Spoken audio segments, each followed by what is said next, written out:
performed well your first season at the main show, but you stumbled a little bit in your second season, despite making it to the finals, in Vegas. What changes did you make going into year 3, which ultimately led to you winning?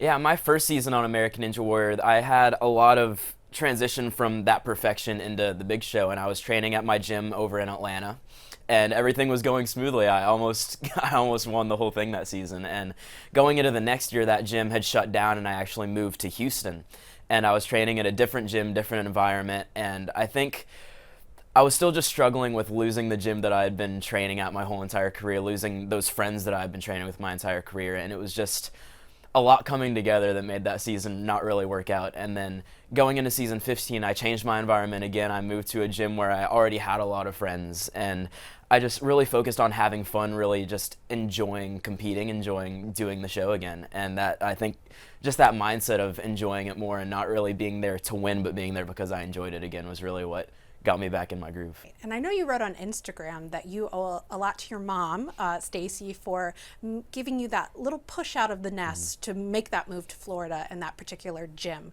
What has it meant to you to have the support of your family?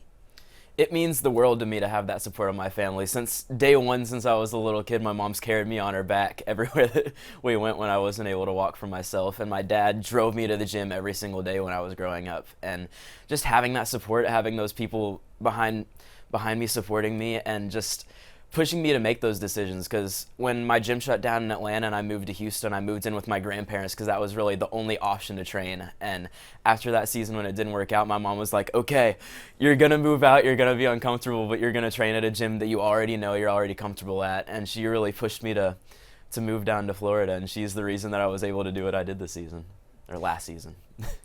To quote Isaiah Thomas, it looks like you were built different in your year 3. I'm built different! You didn't ever look rattled, even when you fell on stage 2. Did you prioritize your mental game over your physical game at times? In season 14, I definitely, more than any other season, prioritized my physical strength. And I did not prioritize my mental strength at all that year, and I think you could definitely tell that was probably the strongest that I've been in competition, but it did not show at all because my mental game was just not there. So going into season 15, I definitely still prioritized my physical strength. I was still not the strongest I've ever been, but I was definitely strong enough to win. And my main focus on that season was just having fun, enjoying it again, and rather than focusing on being there to win, I was focusing on why am I here? It's because I enjoy it. It's because I love the sport. The reason I started this wasn't because I was like, oh, I'm going to win it one day. I didn't know that when I started.